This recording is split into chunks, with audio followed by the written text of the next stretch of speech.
Hello അസ്സലാമു welcome to YouTube ചാനലിൽ നമ്മൾ ഉണ്ടാക്കാൻ പോകുന്നത് നേന്ത്രപ്പഴം കൊണ്ടൊരു കിടിലൻ സ്നാക്കാണ്. അപ്പോൾ നമ്മൾ വീഡിയോക്ക് പോകുന്നതിന് നമ്മുടെ ചാനൽ ആദ്യമായിട്ട് കാണുന്നുണ്ടെങ്കിൽ ഒന്ന് സബ്സ്ക്രൈബ് ചെയ്യുക, തൊട്ടടുത്ത ബെല്ലൈക്കൺ ഒന്ന് ക്ലിക്ക് ചെയ്യുന്നത് ഓൾ എന്നുള്ള ഓപ്ഷനും കൊടുക്കുക. എന്നാൽ മാത്രമേ ഞാൻ പുതിയ വീഡിയോസ് നോട്ടിഫിക്കേഷൻ നിങ്ങൾക്ക് കിട്ടുള്ളൂ കേട്ടോ. അതുപോലെ തന്നെ സ്കിപ്പ് ചെയ്തൊന്ന് കാണാൻ വേണ്ടി ശ്രമിക്കുക. നമുക്കിത് എങ്ങനെ ഉണ്ടാക്കുമെന്ന് നോക്കാം കേട്ടോ.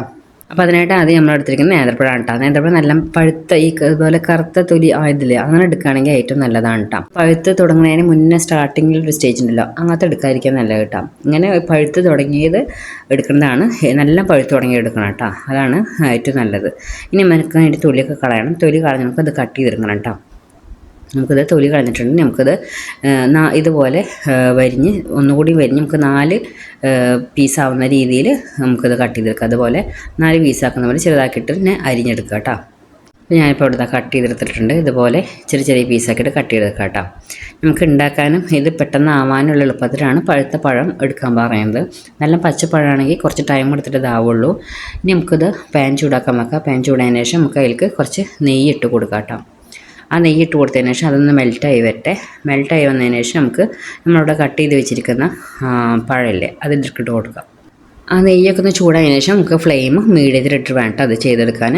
നമ്മളിത് പഴം ഇട്ട് കൊടുത്തിട്ട് ഈ പഴം നമുക്ക് നന്നായിട്ടൊന്ന് വാട്ടിയെടുക്കാം. നമ്മൾ സാധാ പഴം വാട്ടില്ല അതുപോലെ തന്നെ വാട്ടിയെടുക്കാം കേട്ടോ. നമുക്കത് പഴുത്ത പഴം എടുക്കാൻ പറയണത് എന്താ വെച്ചാൽ പെട്ടെന്ന് അങ്ങോട്ട് നല്ല സോഫ്റ്റ് പോലെ ആയി കിട്ടണം. ഇതുപോലെ നല്ല സോഫ്റ്റ് ആയി കിട്ടണം. അതിനാണ് നല്ല പഴുത്ത പഴം നോക്കിയെടുക്കാൻ പറയണത്. കുറച്ച് ഹാർഡായിട്ടുള്ള പോലത്തൊക്കെ ആണെങ്കിൽ ഇതുപോലെ ആയി കിട്ടാൻ കുറച്ച് ടൈം എടുക്കും. ഇതൊന്ന് വാടിക്കിട്ടിയതിന് ശേഷം നമുക്ക് ആവശ്യമുള്ള മധുരം ഇട്ട് കൊടുക്കാം കേട്ടോ.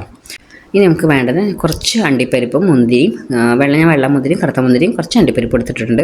അത് ഇതിലേക്ക് ഇട്ട് കൊടുക്കാം. ഇത് 3 നിങ്ങൾ കയ്യിലുണ്ടെങ്കിൽ ഇട്ട് കൊടുത്താൽ മതി. അല്ലെങ്കിൽ മുന്തിരി മാത്രമാണെങ്കിൽ അതിട്ട് കൊടുത്താലും നല്ലതാണ്. നമ്മൾ കഴിക്കുന്ന നേരത്തെ ഇങ്ങനെ കഴിക്കുമ്പോൾ അത് രസത്തിനാണ് ഇട്ട് കൊടുക്കുന്നത്. നിങ്ങൾക്ക് ആദ്യം വറുത്തെടുക്കണമെങ്കിൽ അത് ആദ്യം വറുത്തെടുക്കാമെന്നെങ്കിൽ എന്നിട്ട് ഇതൊക്കെ ചെയ്താൽ മതി. ഞാൻ അപ്പോൾ പെട്ടെന്ന് എളുപ്പത്തിന് വേണ്ടി അതിലേക്ക് ഇട്ട് കൊടുത്തത് അതിൻ്റെ കൂടെ ഫ്രൈ ആയിട്ട് തന്നെ വരും. ഇത് മുന്തിരി ഉണ്ടെങ്കിൽ മുന്തിരി ഇട്ട് കൊടുത്താലും മതി കേട്ടോ. നിങ്ങളുടെ കയ്യിൽ എന്താ അതിലുള്ളത് വെച്ചാൽ അതിട്ട് കൊടുക്കുക. അപ്പോൾ നമുക്കിതാ നമ്മളെ പഴമൊക്കെ നന്നായിട്ട് ഉടഞ്ഞ് കിട്ടിയിട്ടുണ്ട്. അതുപോലെ വേണം നമുക്ക് കിട്ടാൻ.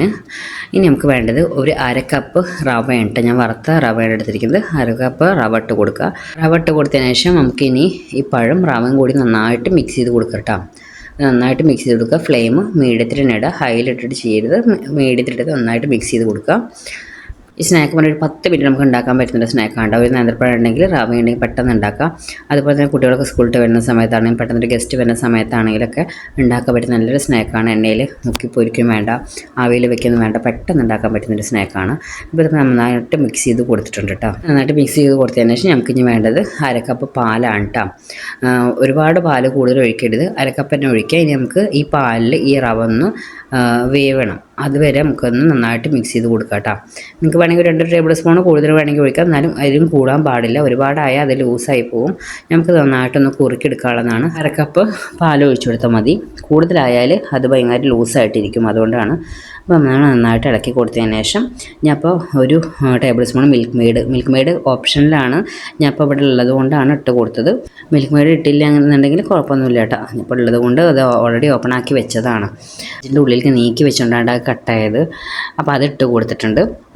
ഒരു നിർബന്ധമില്ല കേട്ടോ. മിൽക്ക് മെയ്ഡ് ഉണ്ടെങ്കിൽ മാത്രം ഇട്ട് കൊടുത്താൽ മതി. എന്നിട്ടൊന്ന് മിക്സ് ചെയ്ത് കൊടുക്കുക. മിക്സ് ചെയ്ത് കൊടുത്തതിന് ശേഷം നമുക്ക് വേണ്ടത് 1 സ്പൂൺ ഏലക്കട പൊടിയാണ് കേട്ടോ. ആ പൊടി ഇട്ട് കൊടുത്തതിന് ശേഷം ഇനി നമുക്ക് നന്നായിട്ട് ഇളക്കി കൊടുക്കാം.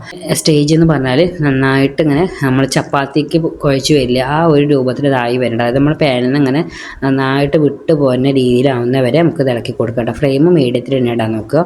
അപ്പോൾ റവയൊക്കെ എന്നാൽ പാലിലൊക്കെ ഇടുന്ന നല്ല വന്നിട്ടുണ്ട്. ഇപ്പോൾ ഇതുപോലെ ആയിക്കിട്ട് ഇതുപോലെ ആണ് കേട്ടോ നമുക്ക്. അപ്പോൾ മീഡിയത്തിൽ ഇട്ടിട്ട് ചെയ്താൽ മതി. ഒരുപാട് ഹൈലൊന്നും ഫ്ലെയിം ഹൈലിട്ടിട്ട് ചെയ്യേണ്ട. ഇപ്പോൾ നമുക്ക് ഇവിടെ ആയിട്ടുണ്ട്. കണ്ടില്ലേ, ഇതുപോലെ ആവണം. ആ രീതിയിൽ വേണം. ഈ രീതിയിൽ വേണ്ട കിട്ടാൻ. നമ്മൾ കയ്യിലെടുക്കുമ്പോൾ നമുക്കൊന്നിങ്ങനെ കുഴയ്ക്കാൻ പറ്റുന്ന രീതിയിൽ വേണം. നല്ല കുറുകിയിട്ട് തന്നെ കിട്ടിയിട്ടുണ്ട് കേട്ടോ. കട്ടിയിൽ തന്നെ കിട്ടിയിട്ടുണ്ട്. നമുക്ക് ആ ഫ്ലെയിം ഓഫ് ചെയ്തിട്ട് ഇത് ചൂടാറാൻ വേണ്ടിയിട്ട് അധികം ചൂടാറണ്ട, ഇളം ചൂടിൽ തന്നെ നമുക്കിത് ബാക്കി കാര്യങ്ങളൊക്കെ ചെയ്തെടുക്കണം. ഇപ്പോൾ ഒരു ബൗളിലേക്ക് മാറ്റി കൊടുക്കണം. പാനിൽ നിന്ന് മാറ്റി കൊടുക്കുക കേട്ടോ. ഇപ്പോൾ എന്താ ഒരു ബൗൾക്ക് ഇട്ടിട്ടുണ്ട്. ഇനി നിങ്ങൾക്ക് വേണമെങ്കിൽ ഈ ബൗളിൽ വെച്ചിട്ട് ഇതുപോലെ ഒരു സ്പൂൺ വെച്ചിട്ട് നമ്മൾ ഹൽവൊക്കെ സെറ്റ് ചെയ്യില്ല, അതേപോലെ സെറ്റ് ചെയ്തിട്ട് നിങ്ങൾക്ക് 2-3 മിനിറ്റ് കഴിഞ്ഞതിന് ശേഷം ഇതിങ്ങനെ കമിഴ്ത്തി വെച്ചിട്ട് നമുക്കത് ഹൽവ കട്ട് ചെയ്യണ പോലെ നമുക്കത് കട്ട് ചെയ്തെടുക്കാം. അല്ലെങ്കിൽ നിങ്ങൾക്ക് എന്ത് ചെയ്യണമെന്ന് വെച്ചാൽ അങ്ങനെ വേണമെങ്കിൽ ഇങ്ങനെ ചെയ്തെടുക്കുക. ഞാൻ ഇപ്പോൾ ചെയ്യണത് എങ്ങനെയാണെന്ന് വെച്ചാൽ നമുക്ക് കുട്ടികൾക്കൊക്കെ ഏത് ഷേപ്പ് ഇഷ്ടം നമുക്ക് അതുപോലെ ഉണ്ടാക്കി കൊടുക്കാം കേട്ടോ. ഞാൻ ഇപ്പോൾ ബോൾ ഷേപ്പാണ് കേട്ടോ ഉണ്ടാക്കി കൊടുക്കുന്നത്. ഇവർക്ക് അതാണ് ഇഷ്ടം. അല്ലെങ്കിൽ നിങ്ങൾക്ക് ഞാൻ കാണിച്ച പോലെ സ്പൂൺ വെച്ച് ഇതാക്കി സെറ്റാക്കി പിന്നെ അത് സെറ്റായതിനു ശേഷം പിന്നെ കട്ട് ചെയ്തെടുക്കുക കേട്ടോ. നമ്മൾ കേക്ക് കട്ട് ചെയ്യുന്ന പോലെ നമുക്ക് കട്ട് ചെയ്തെടുക്കാം. അങ്ങനെ നിങ്ങൾക്ക് ചെയ്യാം. അല്ലെങ്കിൽ ഇതുപോലെ ബോളാക്കിയിട്ട് നമുക്ക് എടുക്കാം കേട്ടോ. ഞാൻ അപ്പോൾ ഇതുപോലെ ബോളാക്കിയിട്ട് ഇങ്ങനെ നമ്മൾ കൈ കൊണ്ട് എടുത്ത് ഇളം ചൂടിൽ നമുക്കിത് ചെയ്തെടുക്കാം. ഇതുപോലെ ബോളാക്കിയിട്ട് എടുക്കുന്നുണ്ട് കേട്ടോ. ഞാനിപ്പോൾ ഇവിടെ എല്ലാം അതുപോലെ ബൗൾ ഷേപ്പിലാക്കി എടുത്തിട്ടുണ്ട്. നിങ്ങൾക്ക് ഏത് ഷേപ്പ് വേണമെങ്കിലും ആക്കി എടുക്കാം കേട്ടോ. ഇനി നമുക്കിത് ഒന്നുകൂടി ജസ്റ്റ് ഒന്ന് ഫ്രൈ ആക്കി എടുക്കണം. നിങ്ങൾക്ക് ഇങ്ങനെ കഴിക്കണമെങ്കിൽ കഴിക്കാം കേട്ടോ. ഒന്നുകൂടി ഫ്രൈ ആക്കി എടുത്താൽ ഒന്നുകൂടി ടേസ്റ്റാണ്. അപ്പോൾ പാൻ ചൂടാക്കിയിട്ട് ആ സെയിം പാനിൽ തന്നെ നമുക്ക് ചെയ്തെടുക്കുക. ആ പാൻ ചൂടാക്കിയതിന് ശേഷം നെയ്യ് ഒഴിച്ച് കൊടുക്കുക. എന്നിട്ട് ഇതിലേക്ക് നമ്മളുടെ ഉരുളാക്കി വെച്ചിരിക്കുന്ന ബനാനയുടെ കൂട്ട് ഇതിലേക്ക് ഇട്ട് കൊടുക്കട്ടെ. അപ്പോൾ ഇട്ട് കൊടുത്തിട്ട് എന്നിട്ട് മീഡിയം ഫ്ലെയിമിലിട്ട് തന്നെ നമുക്ക് തിരിച്ചു മറിച്ചൊന്ന് ജസ്റ്റ് ഒന്ന് ഫ്രൈ ചെയ്തെടുത്താൽ മതി കേട്ടോ. അപ്പോൾ ഇതാ നമ്മൾ തിരിച്ച് മറിച്ചൊക്കെ ഇട്ട് ഇതാ ഫ്രൈ ആക്കി ജസ്റ്റ് ഒന്ന് ഫ്രൈ ആക്കി ലൈറ്റായിട്ട് ഫ്രൈ ആക്കി എടുത്താൽ മതിയിട്ട്. ഒരുപാട് നെയ്യ് ഒഴിച്ചിട്ട് അതിൽ വറുത്ത് കോരൊന്നും വേണ്ട. ജസ്റ്റ് ഒരു സ്പൂൺ നെയ്യ് ഒഴിക്കുക. അതുപോലെ ഒന്ന് വറുത്തെടുക്കുക. ഫ്രൈ ആക്കി എടുത്താൽ ഒന്നുകൂടി ടേസ്റ്റ് കൂടും കേട്ടോ. അപ്പോൾ ഞാൻ എല്ലാം തന്നെ എടുക്കുന്നുണ്ട്. നേന്ത്രപ്പഴം കൊണ്ട് ഉണ്ടാക്കിയ സ്നാക്ക് ഇവിടെ റെഡി ആയിട്ടുണ്ട്. നമ്മൾ കറുത്ത പഴം ഒക്കെ ഉണ്ടെങ്കിൽ നമുക്ക് കളയാൻ നിൽക്കണ്ട. അതുപോലെയൊക്കെ ഉണ്ടാക്കി നല്ല ടേസ്റ്റാണ് കേട്ടോ. ലഡു അല്ലെങ്കിൽ ഒരു കേക്കൊക്കെ കഴിക്കാനായിട്ട് ടേസ്റ്റാണ്. കുട്ടികൾക്കൊക്കെ ഒരുപാട് ഇഷ്ടമാവും. അപ്പോൾ എല്ലാവരും ഒന്ന് ട്രൈ ചെയ്ത് നോക്കാം. അതിൻ്റെ ഉള്ളിലൊക്കെ നന്നായിട്ട് സോഫ്റ്റ് ആയിട്ടുണ്ട്. നല്ല ഒരു ഉണ്ണിയപ്പൊക്കെ കഴിക്കുന്ന ഒരു ഫീൽ ഉണ്ടാവും കേട്ടോ. നല്ല ടേസ്റ്റാണ് കഴിക്കാൻ. അപ്പോൾ എല്ലാവരും ഒന്ന് ട്രൈ ചെയ്ത് നോക്കാം. അത്ര നമ്മുടെ വീഡിയോ ഇഷ്ടമായി ലൈക്ക് ചെയ്യാനും ഷെയർ ചെയ്യാനും കമൻറ്റ് ചെയ്യാനും സബ്സ്ക്രൈബ് ചെയ്യാനും മറക്കരുത്. Okay, bye bye, thank you.